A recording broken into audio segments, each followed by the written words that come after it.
to The Middle Ground. I'm your host, Ohio Divided. Here we dive into all things sports. Ohio State, Michigan, the Bengals, the Browns, the Reds, college football, the NFL, college hoops, Major League Baseball. And hey, we might even dip into a little NBA when things get spicy. If it's happening in the sports world, we're talking about it right here on The Middle Ground. Before we get rolling, make sure you please like, subscribe, follow, retweet, do all the things that help this show grow. We appreciate each and every one of you. Now, let's get to the show.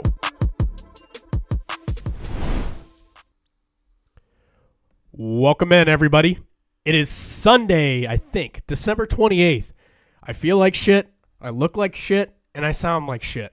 So probably even worse than what I was yesterday if you happen to tune in. I think I came down with something, so this past week has been an absolute, I don't know what's happened the past week. I was in Miami last weekend from about Friday to Sunday, or Monday. Monday I came home, had a Christmas party. Tuesday, had another Christmas party. While I was at the Christmas party, I started to feel like shit. Wednesday, had another Christmas party, had a meal, whatever. And then it was Christmas Day. And I kind of felt like shit through all of that. Had a little bit of a headache, like runny nose and all of that. And Friday, I was like, all right, I'm going to wake up, get some things done. Like, I think I'm starting to feel better. And Friday, I felt completely fine. I think I just tried to get back into everything way too quick. After going to Miami, going from party to party to party, I woke up way too early Friday morning, had a very, very, very eventful day, getting stuff done, running a bunch of errands, basically doing something from the second I woke up until probably 7, 8, 9 o'clock at night.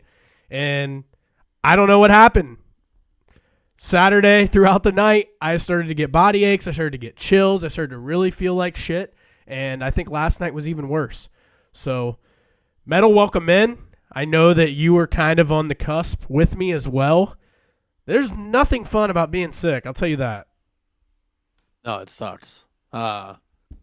This is I'm excited to do this, but like I have like zero energy and it's just been a crazy week. You know, like Christmas and stuff. Like I started getting sick I think the same time as you did. Like going to every year, like we'll do like an annual like Christmas dinner or Christmas Eve dinner at like a steakhouse called Jameson's in Mount Prospect, Illinois. And like just going to the restaurant, I felt like I was gonna pass out driving. Like I felt all this pressure in my face. I don't know if you got the same feeling, but I was like, dude, what the fuck is going on? Yeah, but, I don't. It's crazy. Like you can usually tell when you're about to get sick. Like it's like Yeah. my body always starts to hurt a little bit. I kind of start to feel weird, and I typically am like, "Yep, something is coming on here." And a lot of times, I just try to take Emergency, which is like those vitamin C packets, and sometimes that does the job and it gets rid of it basically within a day or two. It didn't this time. And Friday, I thought I was healed. Did way too much Friday. Like, even, like, worked out for a while on Friday, too. Like, hit it way too hard. Like, I didn't just go to Miami and was kind of sick the last few days. And then I think it, like, basically just really set me back. So, I'm sitting here, like, cuddled up in a blanket, honestly. I probably look like the biggest bitch ever, but whatever. Yeah, I mean, I got, like, sweatpants on, like, my Seahawks, like, T-shirt on. And, like, I feel like I got hit by a truck. It's crazy, man. Like, everybody's getting sick. Like, my brother just went down to Florida for, like, vacation, and he was sick the entire time. And now everyone else is, like, getting sick. I think that's what made me sick. Like, going from, like, here in Ohio where it was 20 degrees, and when we were in Miami, it was, like, hotter than usual down there, or at least hotter than it was the week before, and then, like, this week. It was... I think I looked at the weather like the week before. It was in the 70s, and while we were there, it was in the 80s for the most part. So, like, it was hot. Like, I wore T-shirt and shorts everywhere. So to go from here where we're wearing sweatpants, coats, hats, whatever, down to there where it's straight back to T-shirts, shorts, and then back here to all the cold shit, I think it just completely threw me off. I don't know. Obviously, a lot of traveling and that type of thing. Airports aren't always the most clean places on the face of the earth, but... I don't know, man. Something got me, and it got me good.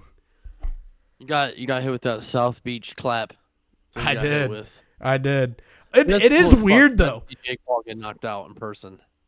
Oh, dude, that was Like I can't sick. believe Like that. I am, I'm not really a boxing fan at all. I don't really Yeah. follow it or really give a shit. But obviously, like when Jake Paul has a fight, if you don't live under a rock, you know about it. So Right. we were already like, we bought these Bengals tickets way back in the summer, and then at the time we bought them, I told my wife, I was like, this might be a pretty dumb decision. Like we've seen the Bengals like underperform the last 2 years. This is the third to last game. This game has a potential of maybe not mattering. And that's exactly how it went. So we were down there. Like we went down to Miami. I wasn't necessarily like too crazy excited about the game or anything, but one of the guys I went with was like, Jake Paul fights Friday night, and I was like, I am in for that. There will probably never be a time where I can see a live big event boxing match quite like that, where it's like pay-per-view, everybody's tuning in, like all over social media, like that type of shit. And yeah, it was pretty sick. I cannot lie. It was awesome seeing Jake Paul get his shit rocked. Yeah, dude. Did you see his aftermath like pictures, like him with the steel jaw Yeah, like repair? his like He's tough molars as in the fuck. back were just like pointing Yeah, straight in.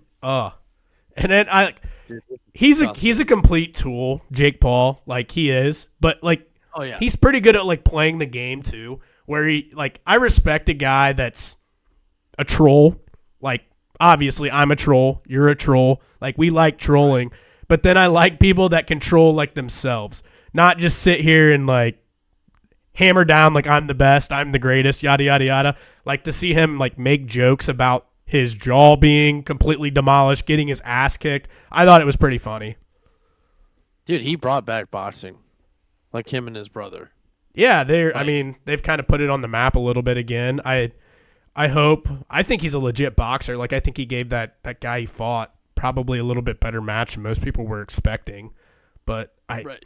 it's Yeah, never like going a to lot of get back to people. the days of like Ali and those guys. No, like especially the '90s, like Mike Oh Tyson. yeah. Tyson, yeah. So Kyle Whittingham, let me know your thoughts on that. I'm excited. I would be um, too if I were you. I'm. I mean, I think it's a good pickup. It wasn't my first choice. Like obviously, like I wanted like Kenny Dillingham the Yeah. most, just because he's a young guy and Yeah. he has that fire in his eyes and can take like very little out of ASU and turn it into a somewhat winning program. But I think like just like thinking about it the past couple like days and weeks, like I know DeBoer was a big want that I also had desire in as well, but I knew exactly what we were gonna get with DeBoer, and I feel like offensively Michigan would have changed just a little bit to like a heavy pass attack game, which I mean it's not a bad thing, and you and I had a sidebar conversation about it, but I've dealt with Ryan Grubb before and at Seattle, and it was just fucking miserable watching that offense. Um, but and not but Michigan picking up Kyle Whittingham, I think this is a very good hire. Especially with Gunnar fucking Moore. Uh, in the past events that have happened in a couple weeks, Michigan needs a revamp, a revision on its entire culture. And like today, Kyle Whittingham said that the culture and philosophy at Michigan is going to be about family first, and it's not going to be the Jim Harbaugh or the Bo Beckler motto is Michigan man. That stuff's gone. Like the Michigan man motto is just gone, and it needs to die. Um, and people can be mad at me that I think that, but I just don't care. It's just tainted. You know what I mean? It's Yeah. it's just it's a bad taste. Um, but I think this is a good hire. Like this is something that Michigan needs. Michigan, like I said, just needs an entire revision, and we'll just see what happens next year, especially the people that we play, the teams that we play in the 2026 season. What are your initial thoughts before we kind of get more into this? I think it is an absolute 10 out of 10 A+ hire for Michigan, given the That's good. circumstances. Because obviously you probably want a guy like Kenny Dillingham. You probably want a guy like Kalen DeBoer, who's younger, like kind of like one of those next up-and-coming type guys. Kalen DeBoer was always going to be hard to pull. When a guy's out of blue blood, it's really hard to get him away from a blue blood. And Kenny Dillingham was the one that I really think you probably had a shot at getting, but obviously with some family ties there, and like there was a lot of things that were keeping him there at Arizona State. For the position that Michigan is in, like not even talking about all the shit that went on with Sharon Moore, but just to be like this late in the game of just trying to get a coach hired, it was you were kind of playing behind the eight ball to start. So you could have ended up with Biff Poggi, which would have been fucking nightmare. that would have Just a been as complete. average of an hire as you could have ever gotten. And you could have given him 1 year and maybe gone to next year. But you probably hired. Before Go you ahead. go on, did you see Devin Gardner's comments about the Whittingham hire? Like everybody that's like Michigan media wanted Biff to be the next head coach, and why? I did not see it.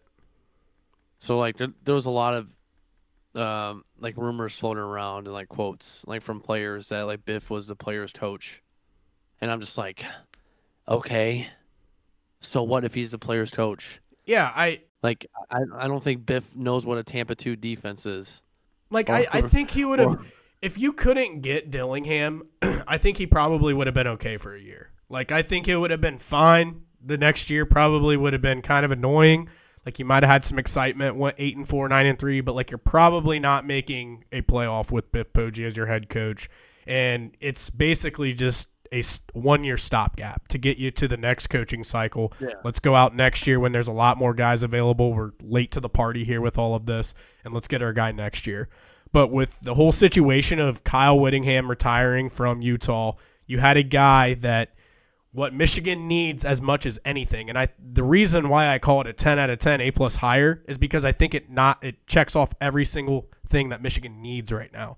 Like they need a guy to come in and reset the culture, a respectable guy around college football that is not only going to get things cleaned up, but you're going to enjoy some wins along the way. Like the guy's got a 66% winning percentage.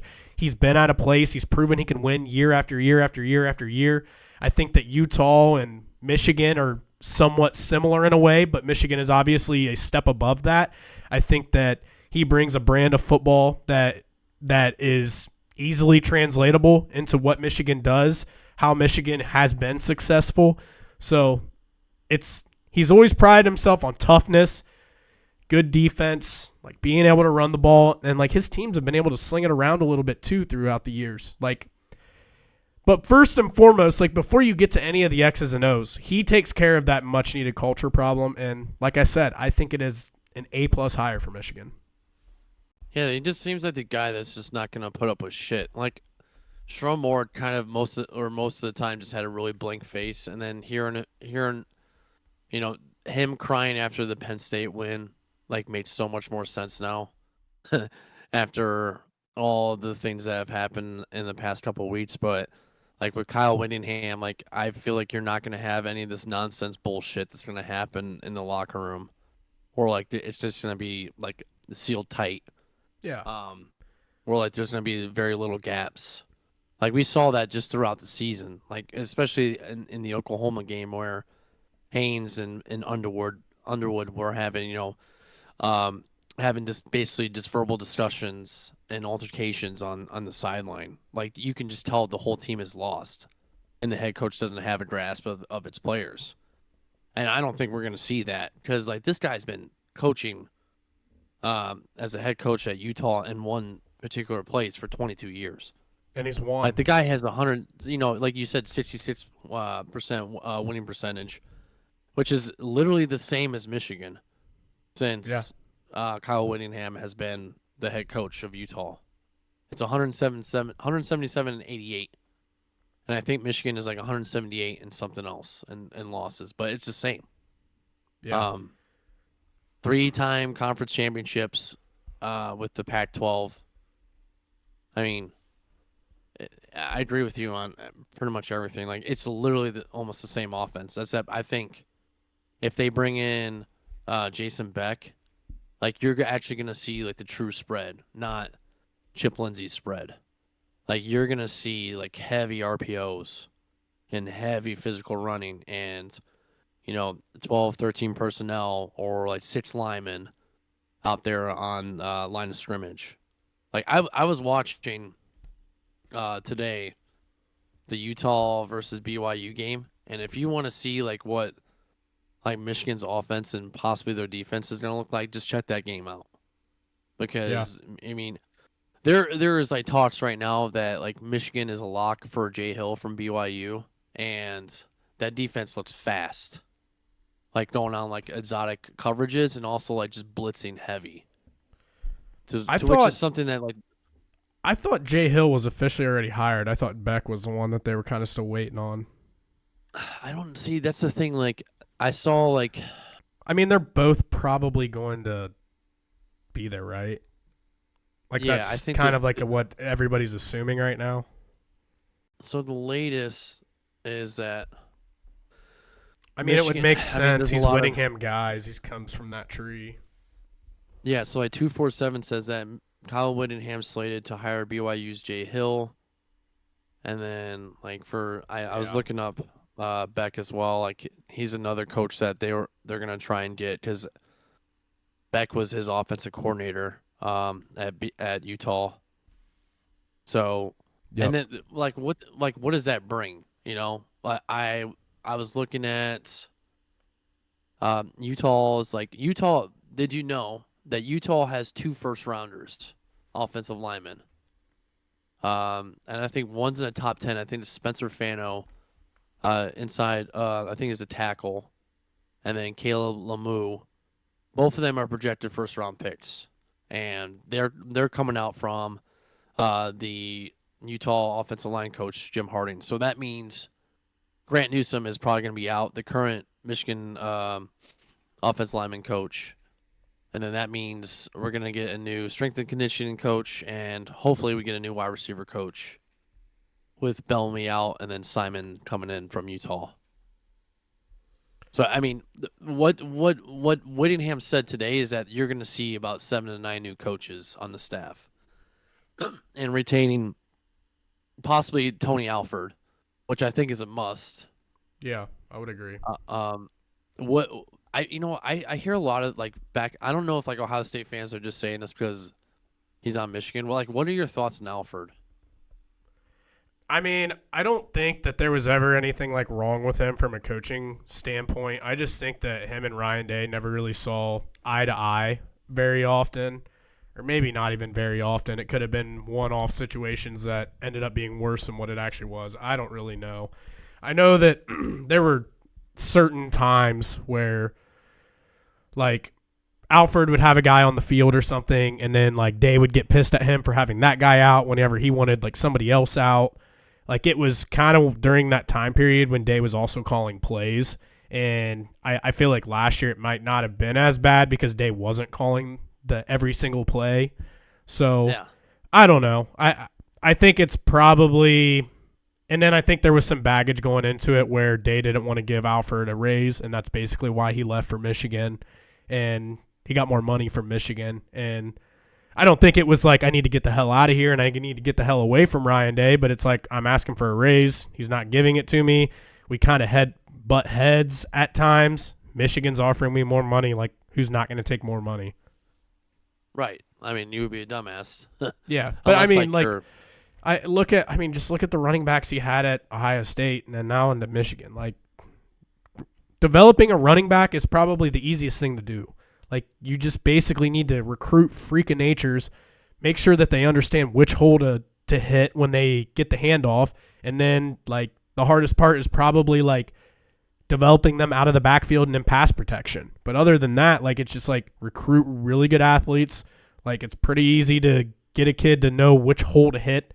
And, like, it's not like a quarterback or a wide receiver or offensive line. Like, the development at those positions, there's a lot more that goes into it.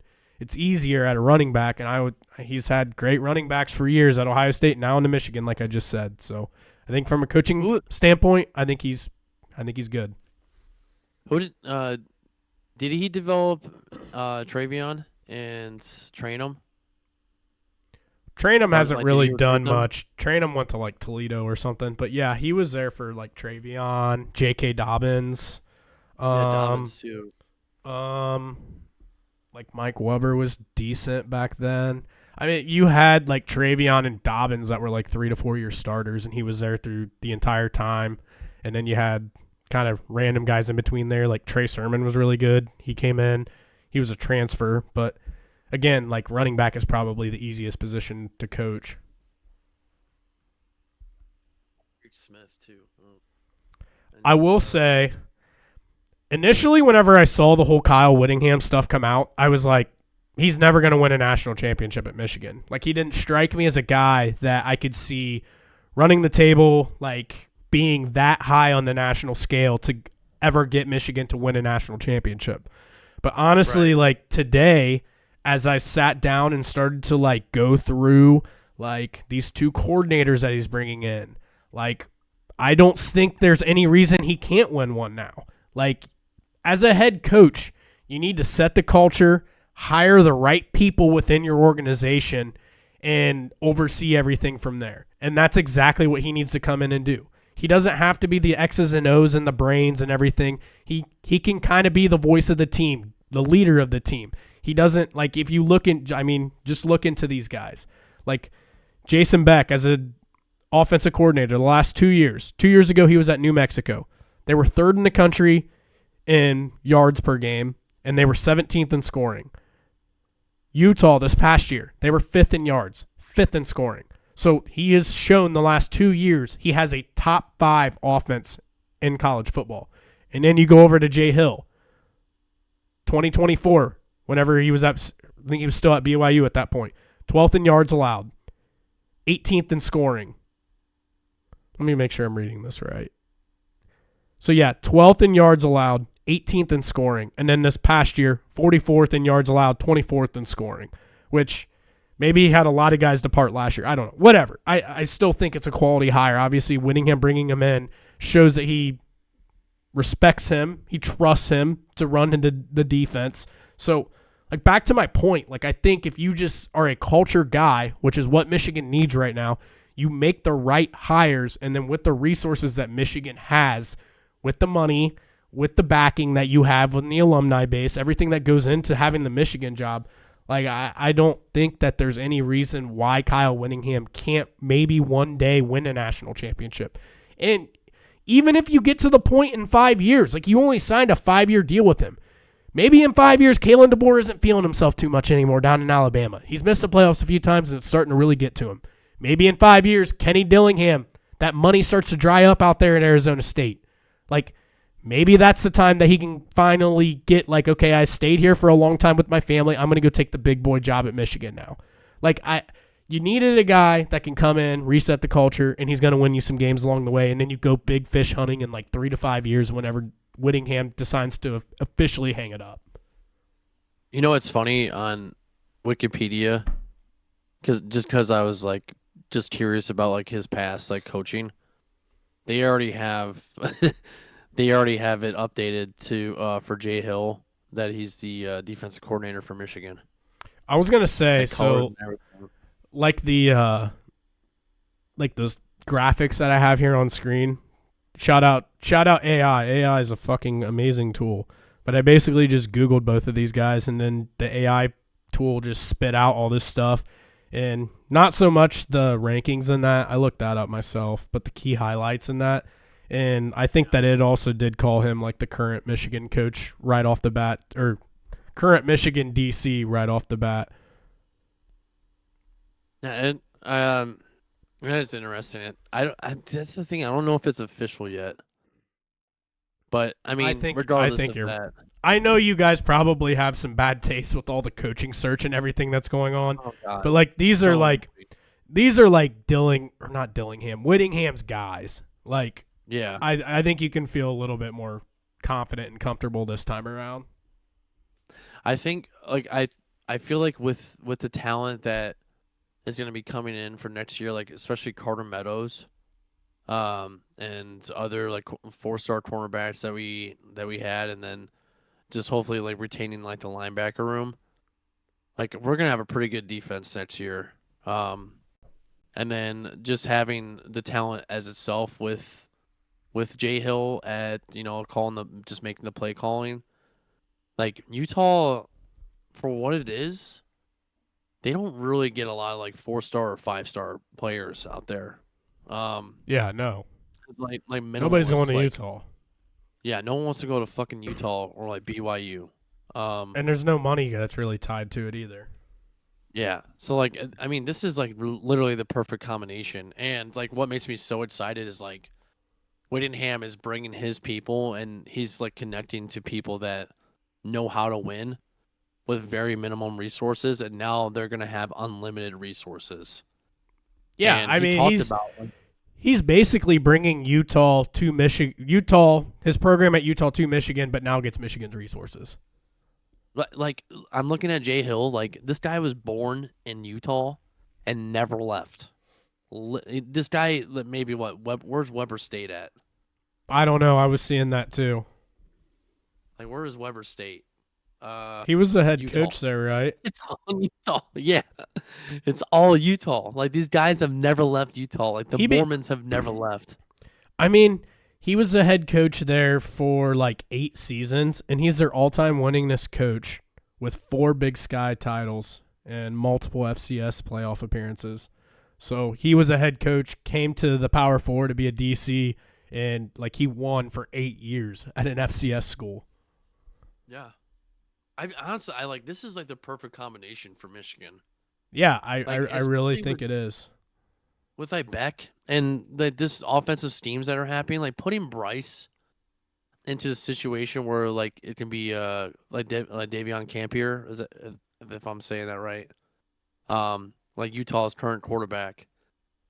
Like there, it's Michigan. Even myself, I think fans are going to see a different offense that we've never seen before, especially with like the schemes and play calling wise. Like yeah, last year we ran somewhat RPOs, but next year it's gonna be RPO heavy. Um, and then just seeing a lot of like 13 personnel and 12 and 13 personnel. It's gonna be interesting. It really is. And if Whittingham can retain like Justice Haynes, Jordan Marshall, and Hyder, and then keeping Bryce Underwood and Andrew Marsh, like I don't. I mean, could be a good possible chance of a first year CFP, maybe, but that schedule is going to be a bitch. I wanted to ask you what do you think about Bryce Underwood and Andrew Marsh? Because I've been hearing that Bryce Underwood might hit the transfer portal, and Andrew Marsh might be going too. I think that I would rather keep Marsh. I would try harder to keep Marsh, and I would want Marsh to stay over Underwood. Obviously, I think if you can keep both, you do what you can to do that. But I think Underwood's got a long way to go. Like he's an athlete that was playing quarterback, and I completely understand that he is like uber athletic. Like he probably would make a lot of progression from year 1 into year 2. And who's to say what this new Kenny, I keep getting your fucking coaches messed up. Kyle Whittingham, who's to say whatever resources he can bring in to help kind of bring Underwood along. He's a project though. Like when you just talk about his ability to just throw the football, he's probably like an average at best thrower. Like we've talked about the issues with him. We don't need to hash this out again.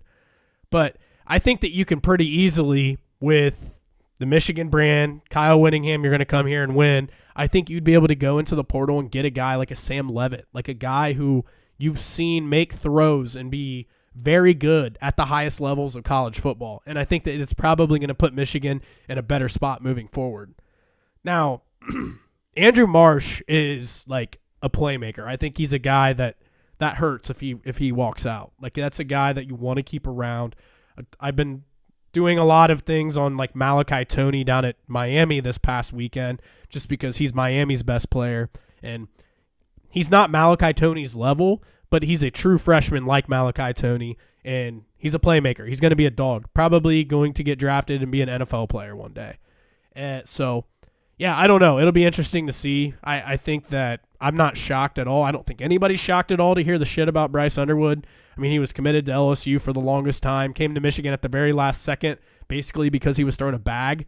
I think Andrew Marsh probably came for, let's see how I should say this, probably came for more of the right reasons, I guess you could say. So I think he might be easier to keep around too.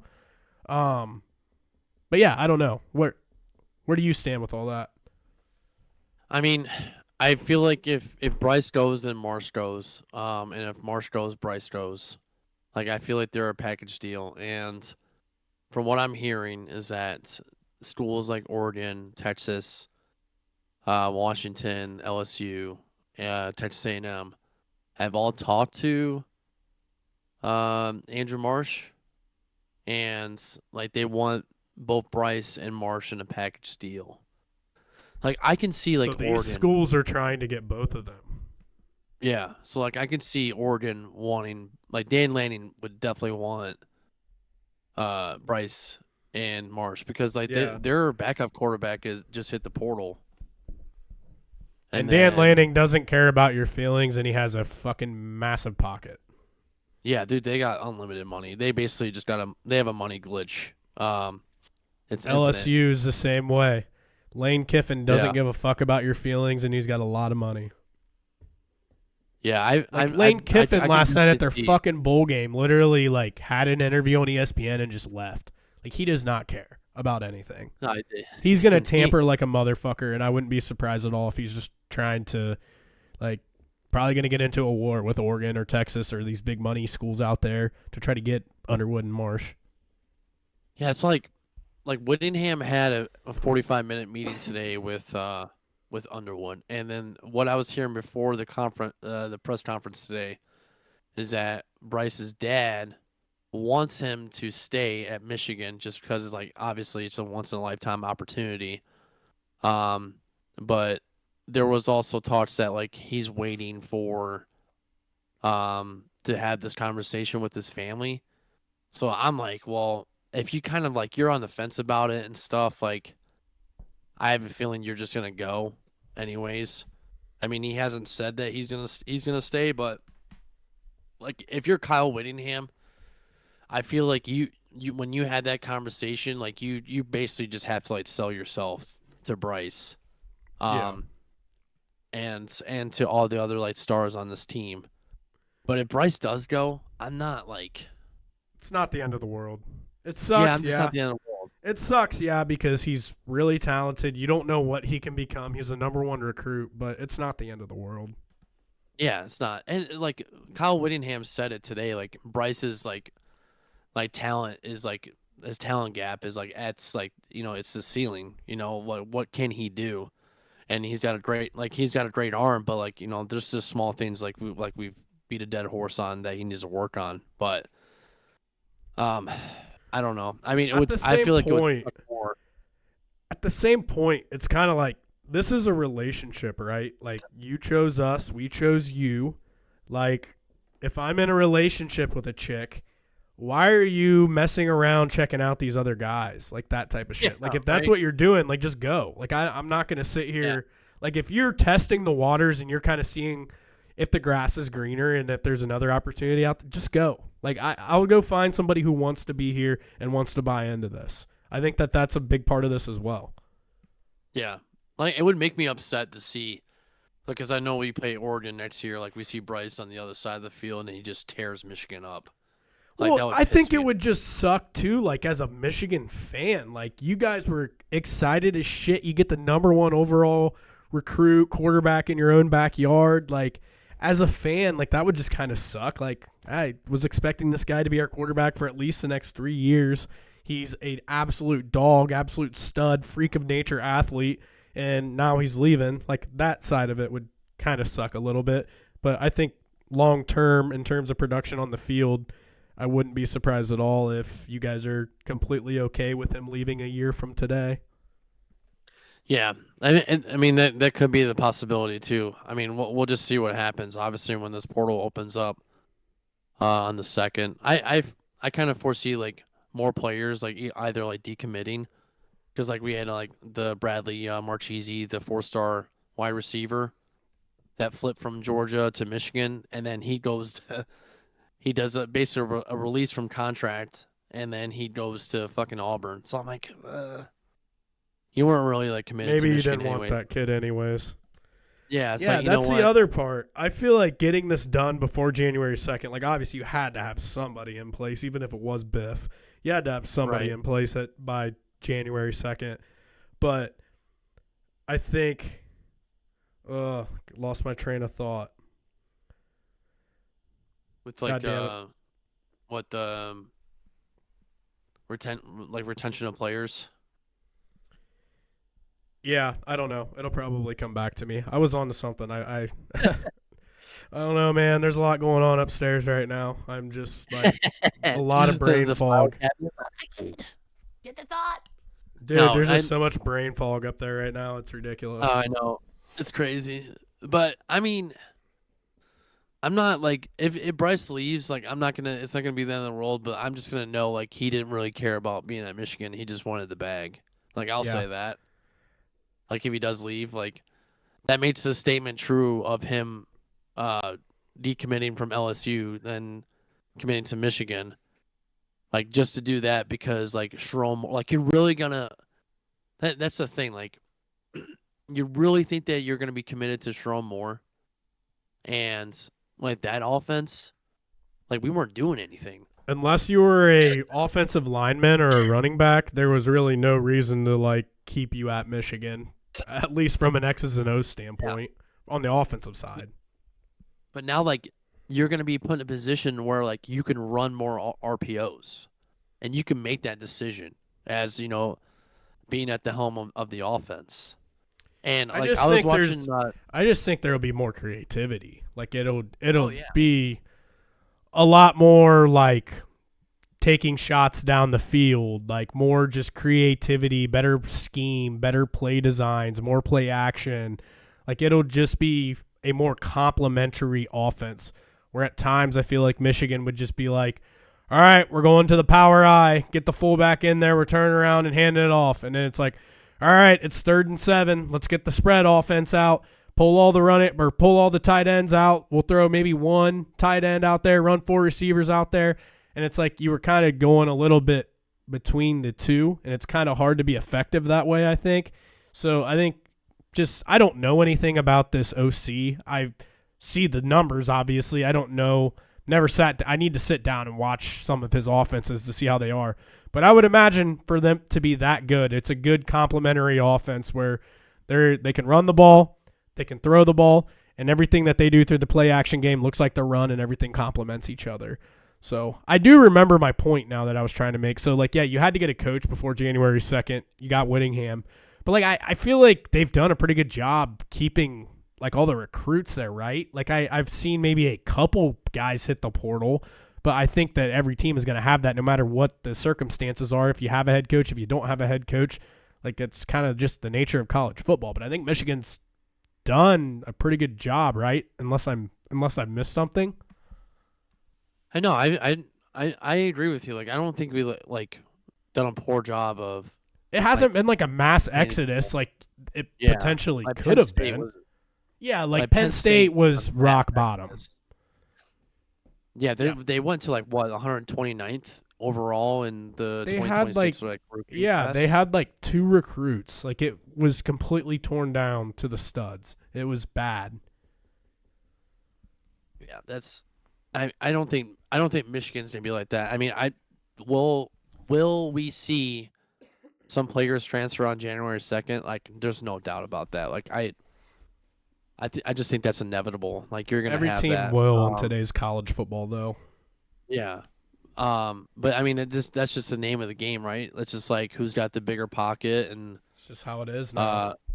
yeah, like who's got more who's got more money, which is that those things are both the same thing. But yeah, I mean, I think what's important that to like who we keep is like Savion Hyder, Jordan Marshall, and Justice, and just maybe Justice Haynes. Um, and then just bringing in and then keeping the offensive lineman recruits that we got. Like this, that's going to be the most important stuff right there.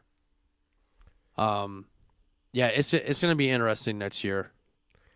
Like So it sucks that like Michigan season is like done, but like I'm already like ready. there's a lot to be optimistic about. There was a lot more to be excited about today than what there was a week ago. So yeah, you just move on at this point. It is what it is. There's no reason to dwell on the past. There's no reason to like sit here and complain about all the things that have happened. You got a badass coach that's going to come in, clean stuff up. He's bringing some badass coordinators with him. They've been able to keep everything pretty well close knit, and a lot of the guys there for the most part. And I think that is a lot to be excited about. Metal for for my entertainment, and I know you probably don't want to talk about this anymore, and I don't blame you for it. But like, I'm just asking this because this whole Sharon Moore situation is just absolutely wild. So like the guy got arrested, went over to the chick's house and like held the butter knife up to his neck, and then you saw his attainment, like that was live. We saw the pictures of him in his jail suit and everything. Has there been anything else that has really come out about like that? Sharon Moore, like I saw the thing about Wink Martindale maybe trying to help him with recruiting or something, and then he left the room like crying or some shit. I don't know. Fill me in on the drama. I want to hear that part of it. I did hear about that, like the recruitment crying, like him having staff meetings and he would cry Yeah. in front of the staff. Like, I'm not gonna just like from my perspective on things like that. Like I've had like commanding officers where, like we're in some like harsh, like high op tempo operational tempo situations to where like emotions are flaring, right? Like it's stressful, like you're working all the time, like 24 hours at a time and shit, and it sucks, right? So, and then I've had like COs where like they've literally cried in front of like their entire crew, and we had like 31 sailors on a ship, and like my perspective on that, like when you like just sit there and have like a mental breakdown, like you pretty much lose everybody. Like Yeah, you you got to lose the keep whole your staff. cool. Yeah, you have to keep your composure because, like, I mean, if shit hits the fan, like in any situation, like where is everybody gonna go to? They're gonna go to the coach, or like in my experience, like they're gonna go to the captain of a ship or something like that. You know what I mean? And if you can't handle the stress or any other like or have the mental fortitude to overcome any adversity, like you're just like you're just in the black, like you're weak at that point, and that's what everyone's gonna see that as. Like that's what I saw my captain as. I'm like, well, this person's fucking weak.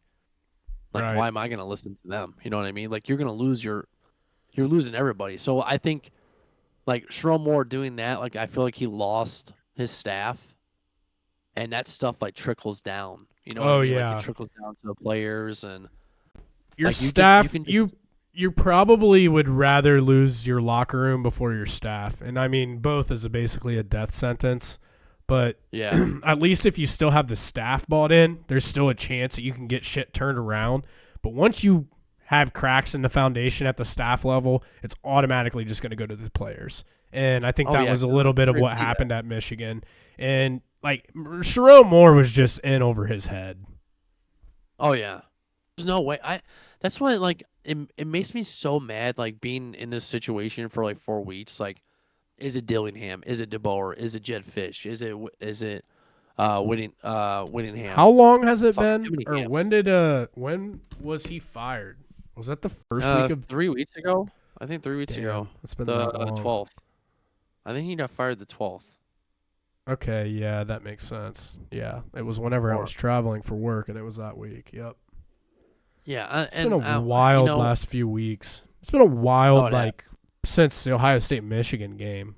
That feels like, that feels forever ago, but there's been so much shit that's happened in between there.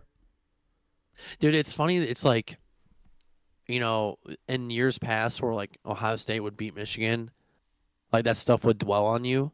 But now I don't even give a fuck. Like I just like when people Well, say like 27-9 on Twitter, I'm like, yeah, whatever. Well, I think like that, who like, cares? college football just has so much shit with it going on right now. And, like, you guys Yeah. had a little bit of a bonus this year trying to find a coach and everything.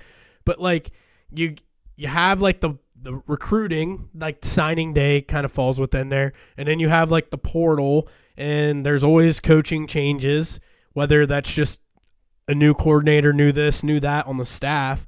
So Yeah. it's like college football is changing every single day, every single hour, almost every single minute. So news becomes old news pretty quickly today than what it was before. Like before, like if you go back like 20 years ago, Ohio State and Michigan would play, and then they would have like a month break before one of them would go play in their bowl game, probably around New Year's Day. And then like nothing happened in between there. But now you have like the portal, the coaching searches, the recruiting, like all the NIL stuff. That always just creates news. College football is like, in terms of just entertainment wise, there's always something. Dude, there always is. And like now like recruit like signing day is like now almost like a televised like event and um just like with the medium of like social media just frequently like available. Now like all that stuff that just happened in the season like doesn't even matter. Um like everybody is either like if you're a CFP team like you're just waiting to start in the college football playoff. Oh, by the way, those I if I have to see another fucking JMU or another Tulane game, like I'm gonna snap. Like they honestly need to fix the fucking formatting. Like this is such a waste. Yeah. Yeah. I Like think that the teams thing is stupid. And like look at the NFL. They end their regular season and the playoffs begin like the week after. So if Ohio State yeah, Michigan played back on November 29th, why wouldn't you just okay, maybe give it a week off. Have the first round, I guess that only gets you up a week. Well, if you just start the playoff the week after the regular season and you move the Army Navy game like to week 0, like Joel Klatt has proposed, and I think that's a fantastic idea because you still give the Army Navy game kind of its own thing in its own week. And you had the first round the week of the 6th. You probably have the second round like the week of the 13th. And like I don't know, obviously having the holidays and that in there kind of helps break it up, and you're able to throw a game and on Wednesday night because New Year's Eve is Wednesday night, and you don't really yeah. have that earlier in the month and whatnot. But anyways, the point is, I don't know why there's always this big long break. Like Ohio State's gone over a month from their last game, or not a month. I guess they had the Big Ten championship, but damn near a month. Like, why don't we get this thing started basically shortly thereafter the regular season, and you can have the regular season pretty much wrapped up by the time the new year comes. The portal opens on the 2nd, and you don't have teams that are in the middle of the playoffs sitting there trying to have conversations with their players about staying, about going, as you're trying to keep the group collected at the most important time of the year to go win a national championship. It's just dumb. It's just there's just too much calmness. That's all there is. Like I agree with you. Like the fact that like the NFL like will have the playoffs literally after like a week later from the last week is like a more effective like formatting than what we have now. Like and also the fact too like why don't we have any games like during Christmas time? Like or like the week of Christmas? Like it just doesn't make like the first round is the Friday before Christmas and then there's a whole week off. And then the following fucking week we have, the bowl games. Like Yeah. for New Year's Eve and New Year's Day. Like there's just like so much time, like time and separation. Like the first week, you have your conference championships the first week of December, and then you have 2 weeks off to practice and get ready for the playoff game, and then that following the second or third week is the first week of the CFP, and then we get like shit games besides maybe the Alabama Oklahoma game, but Yeah. like getting JMU and fucking Tulane, like god damn, like Yeah, you got to find a way. I know there's some legal shit that you have to factor in when it comes to the Greater 5 and the G5 and all that, because I think that they can basically sue if they're just completely blocked out of the playoff and everything. But you got to find a way to make this about the best 12 teams. Teams like BYU or Notre Dame definitely should be in over those two dog shit teams. And then like the national championships, January 19th. That's so far out. Like Ohio State plays Wednesday. Hopefully they win. Then it'll be like the 8th or the 9th. And then you got another 9 to 10 day break. Like this shit just gets dragged on way too much. Speed it up. It makes it really hard whenever you factor in the portal and everything.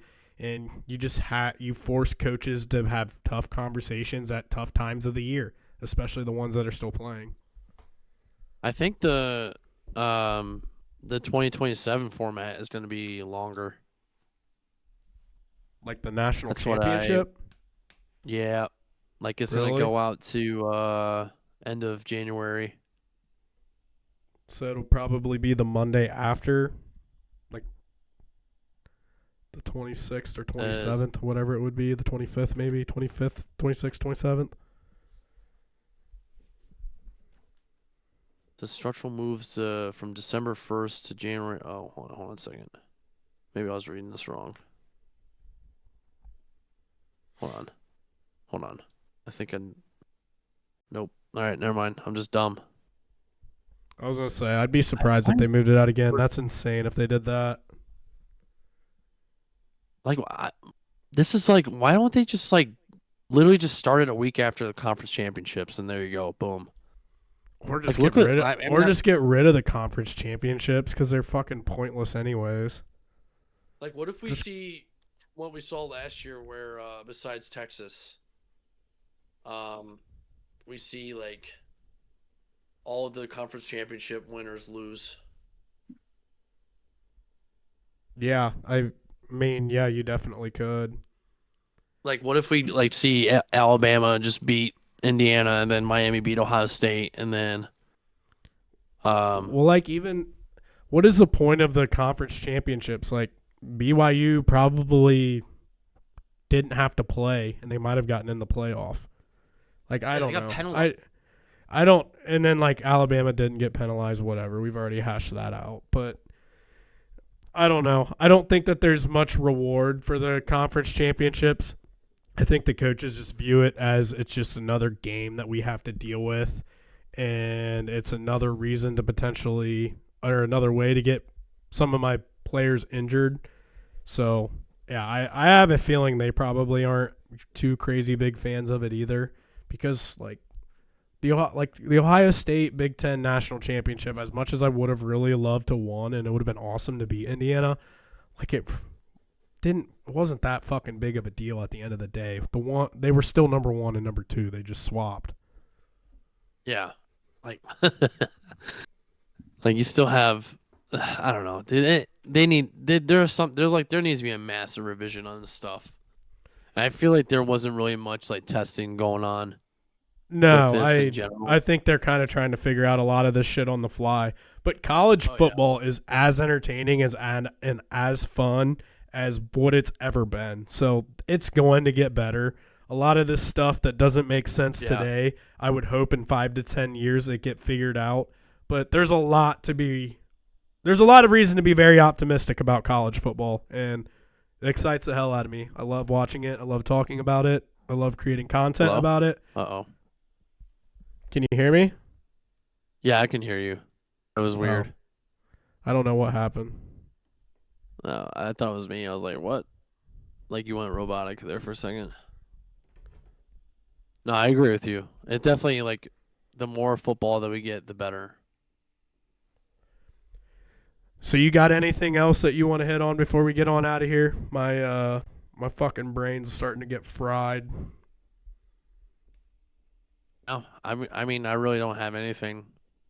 I just know like you guys got a big game coming up on New Year's Eve. Yes, we do need to go out Wednesday and take care of business. I think Miami's got a really good. They have a for real defense with a for real pass rush, and I think that Ohio State's defense can give their offense problems. So I think Ohio State will win, but I think it'll be low scoring. I predicted something like 20-13 or 23-16, something like that. So yeah, I don't know. We'll wait and see though. Hopefully you can get some wins or get a win, move on with the playoff because it sure does help the growth of the Twitter account. I'll guarantee you that. It does. It sure does. I'm excited to see the Indiana Alabama game. I think Indiana's going to smack Alabama. Yeah, I think so too. I think it'll kind of come down to which Alabama team you get because there's been times where they look as good as anybody in the country, but for about the last month of the year, they have not looked great at all. So Yeah. I don't know. I think the safer bet is to probably just take the team that has been more consistent. You know what they're getting. You know what you're getting from them. They have the Heisman Trophy winning quarterback. So yeah, I think that would probably roll with them as well. What do you think about Oregon, Texas Tech? I don't know. Like that game, like I haven't really like done much like looking into like Texas Tech that well, Yeah, and like Oregon's kind of like been shaky as it is. yeah. I mean, I'm not gonna. I mean, could I knock Oregon for having JMU basically put in that game into 17 points? Uh, Yeah, or I think but I even mean, worse is JMU putting up was 500 yards on them. yeah, that they were definitely shredding their defense just a little bit. Um, I feel like if they played like they're gonna play a much better team Yeah, in a neutral site. yeah. I don't I just know. don't. I don't trust Oregon. I feel like Texas Tech is just a mystery. Like I know that they have, their defense is really good. They have a really good defense, and I know they have a really good linebacker. But their offense and their quarterback, I don't know a whole lot about, and I don't mean that in a bad way. He could be really, really good, but I would probably rank him on the bottom half of the college football playoff quarterbacks of teams that are still in the playoff today. But a lot of that is due to I just don't know much about him. I didn't hear a whole lot about him throughout the year. But yeah, I think that Texas Tech is a little bit of a mystery. Good defense, a little bit of a question mark on offense. And then I think Oregon, I think that there's definitely some flaws on their defense. But I think Oregon's offense is legit. I think it's as good as any offense in the country, and I think Dante Moore is a dog. So yeah, I would probably take Oregon. I think just because I feel like I know a little bit more about them, and I also go back to Oregon has better players. I would say so. I would probably take Oregon and Dan Lanning. We got Ole Miss and then Ole Miss versus Georgia. fuck Georgia. Yeah, I think Georgia I for think Georgia's sure. gonna erase them. Yeah. Although I don't think that there's a world that I would be surprised that Ole Miss comes out and kind of gives them a game. I think in Athens it was only a couple point game earlier in the year, so Ole Miss has proven they can play with these guys a little bit. I think that Georgia's just playing a little bit different football right now. Oregon might be the best team in the country right now. I was pretty impressed by them in the SEC championship. But yeah, I mean, also like Georgia, Ole Miss doesn't have Lane Kiffin anymore, so like you have a different staff at exactly. this point. Exactly. That couple point loss that you had back in the day, a couple months ago. Yeah, I don't know how much you can take from that, considering your head coach is gone now. I mean, I'm excited to see what happens next week. It's good content, good football games. You know what? I'm also ready for is the playoffs because my Seahawks, one game away from being an NFC #1 seed. Yeah, you have a Feel a lot little to be excited about for NFL. I don't have much at all. I'm gonna sit back and enjoy the show and watch. But yeah, that'd be sick. I was talking to my dad. I was like, we should go to basically throw the bag at Joe Burrow. You're if not he's getting like him. considering getting out. I think that Joe Burrow will play in Cincinnati for one more year, and if shit doesn't change, I think that that's when he'll try to force his way out. But I would say he'll 100% be in Cincinnati at least one more year. And if they have a good year, if they get into the playoffs and that, I think like he'll stay for a while yet. I mean, they have him, Jamar, and T basically through the 20 until 2030. So they have those three guys for a really long time, and he might not be able to go to a situation. I know like the Seahawks have JSN and everything, but he may not be able to go to a situation where he's going to have two really good receivers like that. So I don't know. It'll be interesting, but I think Burrow's about at the point where he's ready to fucking win. He's tired of dealing with really bad defenses. He's tired of having to try to claw their way back into the playoff every year after a really rough start. I think he's tired of being injured. I think he's just tired, and I think he's ready to win again. He's a competitor. Yeah, I can see that. I mean, it's like your front office is completely shitting on you, or just like completely ruining your mental state. Like just the amount of times like where the Bengals don't like invest in offensive linemen or anything that just like to protect Burrow. It's Yeah, just fascinating. I think that the whole offensive line narrative is a little bit far stretched and not as bad as what like the national media makes it out to be. Like honestly, the offensive line has been pretty good this year. It's been the best offensive line he's ever had up until this point. They've drafted a couple guys on there. There's two guys that they've drafted the last 2 years that are now legit starters. So that's at least a positive. I think Burrow sometimes holds on to the ball a little bit too long, and he tries to make a play every play. He has a really big problem with just accepting that there's nothing there, throwing it away, and not taking a hit. I mean, he's always trying to run around and try to make something happen because I can't blame him. He's made a lot happen through the years. He's made some insane plays in really critical moments, but he's 28 years old. Like, I don't want you to keep taking those hits. I'd rather you just throw it away and risk that really good play and just live to see another down and ensure that you're going to stay healthy. I mean, their biggest issue has been drafting. Like, their defense has just been really, really bad. They've missed on so many picks, like the last, I don't know, 2, 3, 4 drafts, and they've just swung and missed on a lot of defensive picks. Like, I think there's a stat out there. He's scored 30 plus, like 6 times over the past 2 seasons, and he's lost all 6 times or something. Or like he's the only guy to score 30 points 6 times and lose. Like every other quarterback or something like that has won anytime they score 30. Because like in the NFL, you score 30 points. It's like a guaranteed win. Yeah. Unless like I remember I was watching what was the game last year where you guys played the Ravens, and that was a high scoring game and you guys lost that. Yep. There's been a lot of those the past 2 years. They just lost to Buffalo a few weeks ago.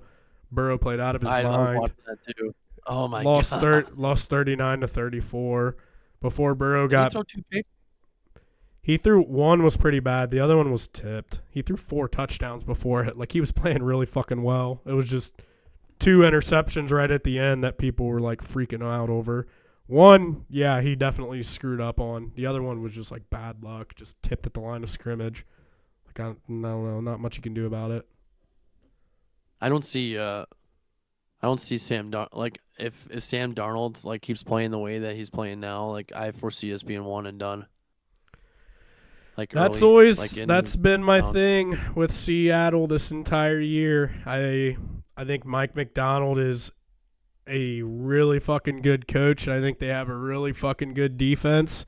But when you get into the playoffs, you got to have a dude at quarterback, and maybe Sam Darnold will prove me wrong, but I have my doubts if he's an elite tier of Burrow, Allen, Jackson, Herbert, Mahomes, like those caliber guys.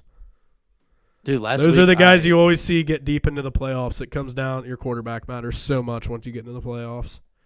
You can't just have like Seattle's offense like for turnover wise is fucking no, I think 31st. Like in turnovers 31st. Committed? Yeah. 31st. It's fucking what do horrible, they do? Dude. Interceptions or what? interceptions, fumbles, and it's all because of Sam Darnold. Yeah. I think Like he's the first time they fine. played the Rams. Yeah, I think he's fine, but I don't think I can't ever see Sam Darnold winning a Super Bowl. But Nick Folk won one, but I think that was Nick. that was that might not happen too many other times in history. No.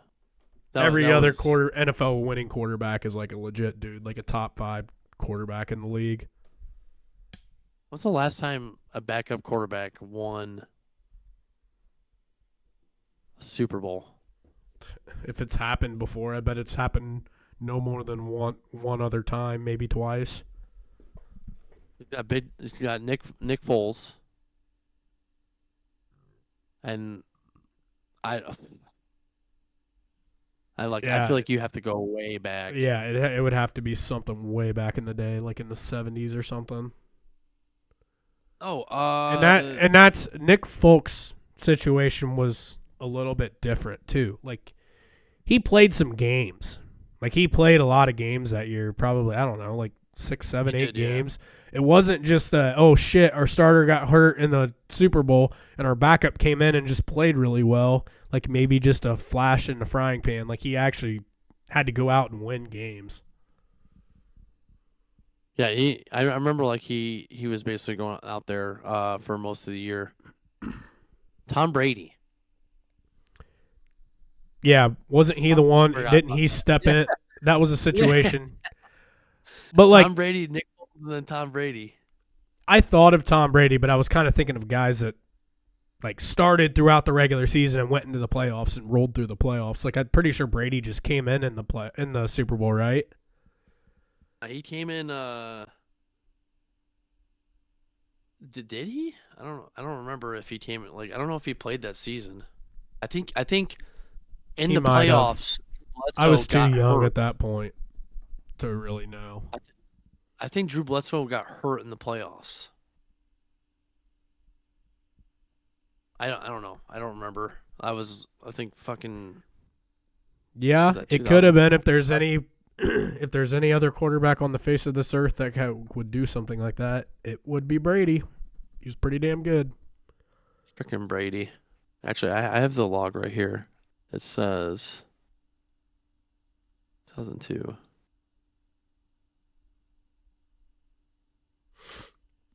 Oh, he did. Yeah, he did. He got hurt in the divisional round. Yeah, so he's kind of a little bit the same way. Actually had to put together a game plan and go out and execute it. So, yeah. I lied. No, he got hurt the last game of the season against against Buffalo or Cincinnati. Yep. So Wait, what the fuck am I looking at? Drew Bledsoe. Why is it? I don't know. It doesn't matter. Whatever. All right, Metal. I'm starting to feel like shit again. So, I think I'm going to go maybe try to take a nap or something. Get some Dayquil. Yeah, I need something again. It's been a little bit since I took medicine. I think it was like 7:30, 8 o'clock this morning. I'm trying to like get off of it at this point, but I still feel like shit. So, still need it. Well, I hope you feel better, dude. Yes, you as well. Thank you, everybody, for tuning in. If you could please like, subscribe, follow, retweet, do everything that helps make this show grow. I feel like we're starting to get some really good traction over here on the middle ground. Appreciate each and every one of you for tuning in. Listen to all the things that we decide to talk about kind of on the fly. So thank you all for tuning in. Middle ground out.